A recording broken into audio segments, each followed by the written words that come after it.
Course reserves are textbooks for certain classes that are available for student use at the library. You can find course reserve textbooks from the library homepage.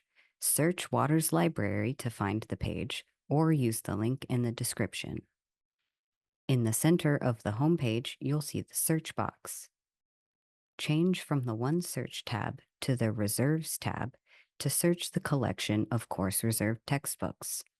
For this example, let's search Statistics. The results will display in the center of the screen.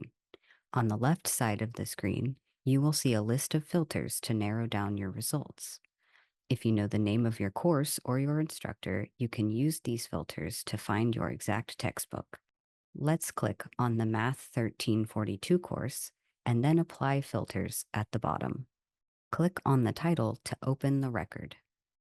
We can see under the title and course that this textbook is currently available and includes a note to see library staff.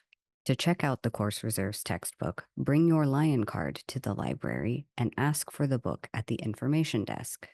Course Reserve textbooks can be checked out for 2-hour in-house use, which means you cannot take the book out of the library.